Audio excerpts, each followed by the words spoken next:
جناب پیغمبر آمدن که در تمام اطراف مدینه منوره یهودیای فدک، یهودیای خیبر، یهودیای قریظه، یهودیای بنی نظیر، یهودیای قباد، یهودیای غطفان بسیار بود. اونجا جوجود بسیار بود. همین خیلی کردگی بودن که اوضاع مدینه را بد کردگی بودن. همه تجارت و زراعت، همه کسب و کار دست همیو بود. پیغمبر خدا صلی الله علیه و سلم اومد خاطر همه یهودی‌ها شرطنامه بست. اگر دنیاداری را ببینیم، حتی که همین چاه‌های مدینه منوره را اینو همش مونوپولیا کردگی بودن. همین چاه‌ها در مردم مدینه اوش میفروختن. همین مونوپولیا کردگی بودن که دو روز ایش میفروخت، دو روز اوش، دو روز ایش میفروخت، دو روز اوش. همین مردم در او فروشی هم دادن. اینا هم تری مردم هم. جناب پیغمبر صلی الله علیه و سلم فرمودند که کسی که اگر همین چاه‌های مدینه را دست همیو خلاص کنه جوش بیشتر که مردم آزاد آب نوشه. اولین آدمی که خطینو سهمیه موند و پول قد تجارت در کار کرد حضرت عثمان بود. حضرت عثمان در تجارتاش مبلغ گذاری که خطشان کار از سر کرد، بسیار تجارت‌ها کلان شدن. در داد و گرفت‌های کلان سهمیه‌ها حضرت عثمان گفت که همین چهار را من دمیته، من سهمیه‌ام میبخشم در تجارت خرما و بخور و در باغداری و در شتر فروشیشون. بعد در یک هفته 2 روز آب در عثمان دادن. گفتن خیلی سهمیه‌های مربی گفتن ای بر مدخل تجارت‌ها منوسه که من اما 4 را داده میتیم 2 روز ایت 4. این در 2 روز مردم هم که تامین او میکرد که مردم یک هفته او عذاب نمیکشید. یک هفته 2 هفته دیگه تجارت یهود در بازی در اومدن، دیگه او فروختن نتونستن. اومدن گفتن 400,000 تنگه عثمان مجموعه سهمیه ما بتی همین 4 خدت. همش از 400,000 تنگه را داد و 4 را گرفت. اومد به جناب پیغمبر گفت که من 4 را جوتا گرفت همش آزاد کردم در یلدا. برای مردم به پول گیرم.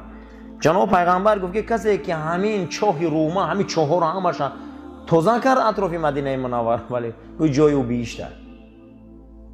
گویا میشوند که انسان با چشم آخرت میبینه این دنیا رو آباد میکنه. در روز جنگ خندق حضرت عثمان 1000 اسب دادگی بده. کی میتی 1000 اسب؟ 1000 اسب دادگی بده. 1000 اسب، 1000 کمان، 1000 نیزه شقتی. جناب پیغمبر فرمودند کسی که لشکری خندق مجهز میکنه خدا جنت وعدهش داده. زوری هیچ کس نرسید، میگه زوری عثمان رسید. برای همین عزیزا این دنیا خوشا به حال انسانی که دنیا رو با چشم آخرت بینه. عثمان باری باشه. اینو مردای زمین بدن. اینو دنیا رو خدمت کردن. نباشه اینو یگون چه دنیا تنقصی نداشتن. کمبودی نداشتن. خوشا به حال انسانایی که دنیا رو خیلی میبینن. لیکن هیچ نموند از عثمان نامینه‌ای که من در قبرستان بقیع خوابه.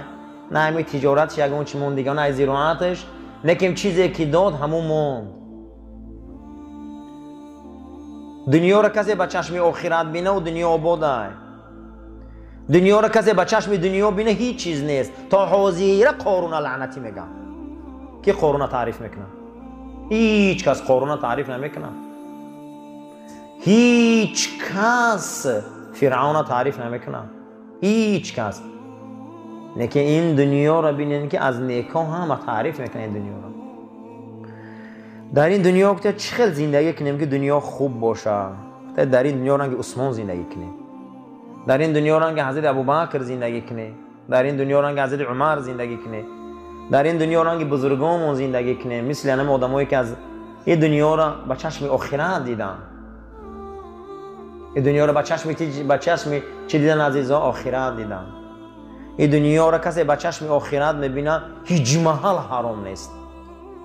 هیچ محل حرام نیست.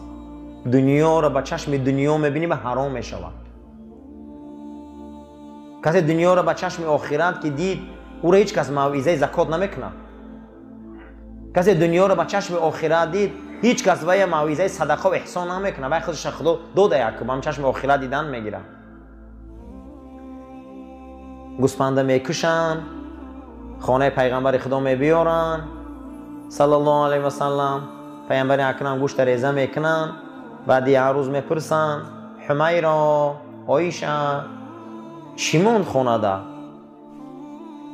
فرستاده خدا نصف شب بخشیدم نصفش در داخل همون انبارخانه مونده، نصفش مونده، نصفش بخشیدم.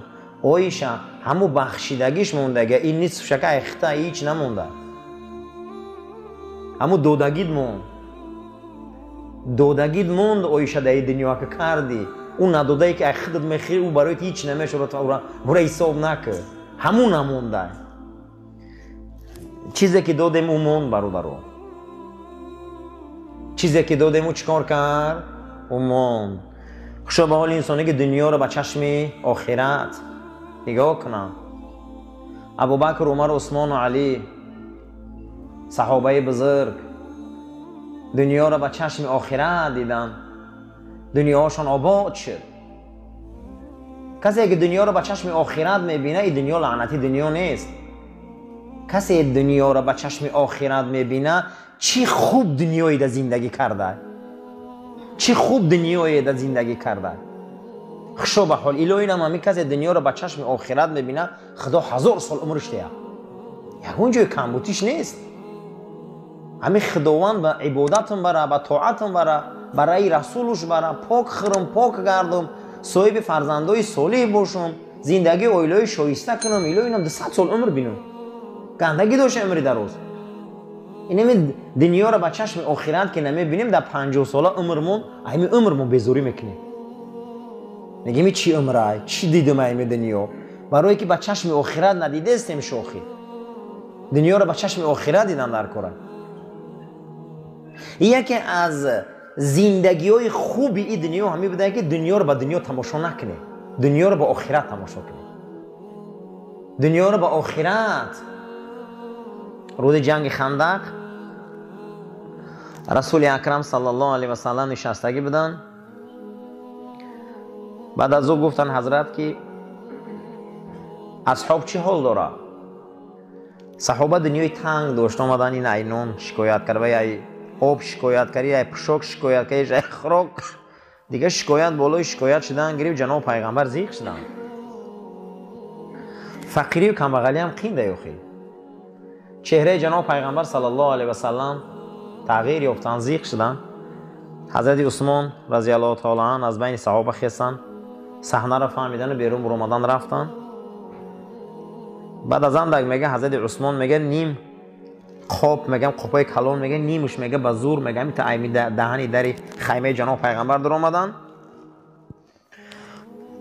اومدن در پیش رسول اکرم صلی الله علیه و سلم موندن و بعد از او دهنی همون قپی نیم کالاشون کشودن، همون لیمچه‌شون رو پایان کردن. میگه نگاه کردیم نیم لیمچه‌ای که حضرت عثمان آوردن که در اون زمان این دارایی را خیلی ثروتمند نداشت، آمیخته با طلا و نقره همه را در دامن رسول اکرم ریختن. گفتن حضرت همون تجارت هم جمع کردگی بودم، در همین خزینه هم چیزی که به جمع کردم آوردم دادم تا بگیرم باشه همین ثوابات تقسیم کن، زیغ نگرده، چهره‌تون زرد نگیری. جناب پیغمبر میگه نشسته بودن، میگه کم تا ایستاد، میگه دیدیم که چهره رسول اکرم صلی الله علیه و سلم میگه از همون نورهای طلا میگه روشن‌تر شد. پیغمبر چهره‌شو میگه خرسان شده و گویا مردم خبر داره خدا از وعده کرد که برای عثمان دیگه گناه ضرر نمیکنه. گفتن چی با؟ گفتن عثمان بهشته. عثمان بهشتی بودنش اعلان شد. خوشا به حال آدمی که دنیا قد بهشت خره. گوهوزی وعده شد که عثمان در بهشته، ای 10 تن یاروی بهشتش کیه؟ این همین روز بهشتش بوده. میتونیم که به دنیا بهشت خریم. خوشا به حال آدمی که دنیا رنگ عثمان بینه. خوشا به حال انسانی که رنگ عثمان پول جمع کنه. خوشا به حال انسانی که رنگ عثمان تیه.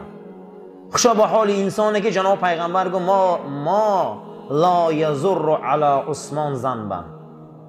امروز برای عثمان دیگر گناه ضرر نداره. گویا جونیم خدا امر شد عثمان بهشتیه. بعد از اون میگه مال جمع کنیم. گفته بله جمع کنیم، رنگ عثمان جمع کنیم. گفته ذخیره‌اش کنیم. گفته رنگ عثمان ذخیره کنیم. گفته چی ذخیره؟ گفته جنت. المال و البنون زینت الحیات دنیا. قرآن همین آیت نازل کرد در سوره کهف. مال و فرزند زینت دنیا ها، یا میگذره میره. چیه والباقیات الصالحات؟ چیه او باقی صالح؟ اعمالهای نیک مگه ای عثمان؟ چیزی بود نماد گذشت رفت، اما تو بهشت ابدی، تو 10 تن از یاری بهشتی. انسان همیشه دوست می‌داره کامل بدن. انسان همیشه دوست می‌داره که پره باشه. پولش، مالش، جوانیش، سلامتیش، همه چیزش پره باشه، میره دوست می‌داره. لیکن همش در درگاه خدا، غیر خدا هیچ کس پره کردن نمیتونه موره. کسی گفت که من غیر خدا پره‌ام، او بسیار خطا کرده. کسی گفته است که پرگی در درگاه خدا نیست، این هم خطا کرده. همه ابدیت، بزرگیت، پره بودن، درجه در رسیدن، این همش در درگاه الله های. جنت ابدیه، جوانیش ابدیه، پیری نداره، مرگ نداره، چی یک نعمت های. و دل دول ارزو نمیکنی که چیزی را در پیش حاضر میکنم، ولی به یاد نمیبیاری که میره خدا حاضر میکنه. خدا را بینی که باید قادر یک قطره آبی جهنده، مقصد دیگه ضعیفی قدر مخلوق خلق میکنه، بزرگ میکنه، راست میکنه، مرحله حیات میتیشه، تمام برنامه رو در پیش رهش میمونه. الا من تولا، خودش که پسی پا میزنه میگه و کفر، خودش کافر میشه میگه آخی، خودش کمبوتی میبیاره. نباشه تمام این نیکی ها رو الله در پیش رای ما مونده. بگی میگه بگیر خطا پرک، الا من تولا، با جای گیره پره شوه، پیش روه، بلند شوه، پسی پا میزنه و میگه و کفر. با برای نمیگه با کفران میکنه خی، با حیف میشوه. دنیا رو با چشم دنیا نگاه کردن این شکسته. کسی گوه که من دنیا رو با چشم دنیا نگاه میکنم پیش میرم، این دنیا آباد نمیشوه. دنیا رو با چشم آخرت نگاه کنی آباد میشوه. خشو به حال انسانی که دنیا رو با چشم آخرت نگاه میکنه. من امروز دنیا رو با چشم آخرت نگاه کردیم، جمعه خانی اومدیم، خنک هم بود، چیزی هم بود، گذشتی نبا اومدیم، نماز عصر مون خوندیم، شام مون خوندیم، خفتن مون میخونیم. این دنیا رو دنیای آباد میگم. اگر دنیا رو با چشم آخرت ما نگاه نکنیم، هیچی دنیای نیست. دنیا در همین دنیا دست برداره. یک از گوه که من دنیا رو با چشم دنیا نگاه کردم و برد کردم، هیچ که برد کردگی نیست. فرعون برای همین فرعون شد، قارون برای همین قارون شد. لیکن رسول الله صلی الله علیه و سلم دنیا رو با چشم آخرت دیدن، چه ابرو پیدا کردن.